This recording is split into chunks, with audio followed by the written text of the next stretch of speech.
बहुत समय पहले की बात है। उत्तर भारत के एक छोटे से गांव बूढ़ा खेड़ा में एक बूढ़ा लेखक रहता था। नाम था दीनू काका। गांव वाले उन्हें पगला लेखक कहते थे, क्योंकि वे दिन रात अपनी टूटी फूटी झोपड़ी में बैठकर कुछ न कुछ लिखते रहते थे। पर उनकी कहानियां कोई नहीं पढ़ता था, क्योंकि जब भी कोई उनका लिखा पढ़ता कुछ अजीब घटने लगता। एक दिन गांव में एक नया लड़का आया, विवेक, जो शहर से गांव के स्कूल में पढ़ाने आया था। विवेक पढ़ा लिखा और समझदार था। उसने सुना कि दीनू काका की कहानियां अजीब हैं, पर उसे डर नहीं लगा, बल्कि उसने सोचा कि वो उनकी कहानियों को इकट्ठा करके किताब बनाएगा। विवेक पहली बार दीनू काका से मिलने गया। काका ने बिना कुछ बोले एक पुरानी डायरी उसे दे दी।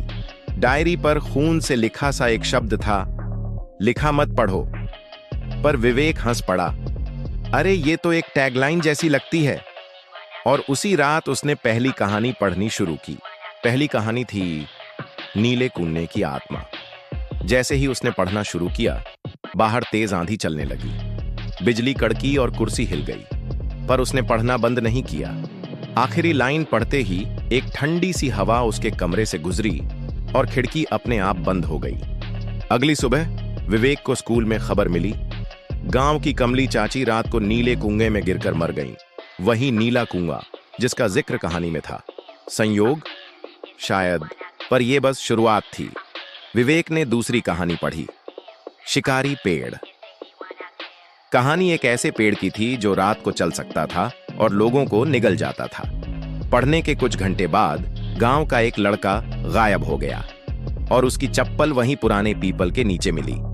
जिस स्याही से मैं लिखता हूं वो खून की है, और हर कहानी एक सच्ची घटना है जो घटेगी अगर उसे पढ़ा गया।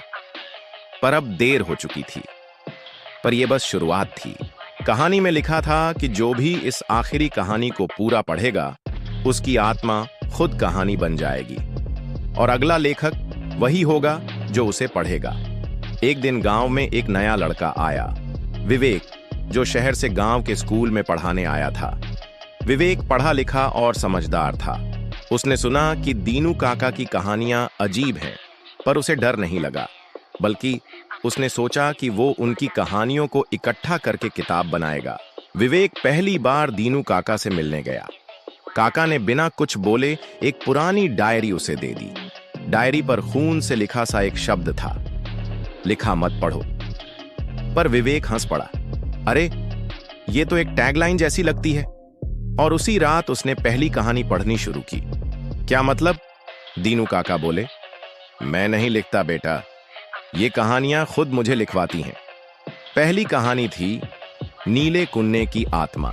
जैसे ही उसने पढ़ना शुरू किया, बाहर तेज आंधी चलने लगी। बिजली कड़की और कुर्सी हिल गई, पर उसने पढ़ना बंद नहीं किया। आखिरी लाइन पढ़ते ही एक ठंडी सी हवा उसके कमरे से गुजरी और खिड़की अपने आप बंद हो गई। उस रात विवेक ने आखिरी कहानी पढ़नी शुरू की, स्याही का शाप।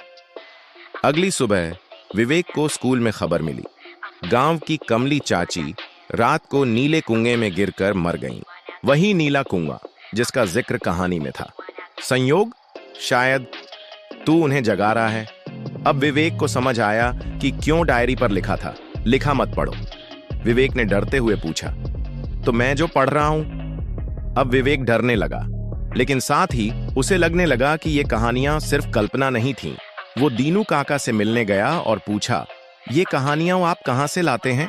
दीनू काका बोले, मैं नहीं लिखता बेटा, ये कहानियां खुद मुझे लिखवाती हैं। क्या मतलब? जिस स्याही से मैं लिखता हूं वो खून की है, और हर कहानी एक सच्ची घटना है जो घटेगी अगर उसे पढ़ा गया।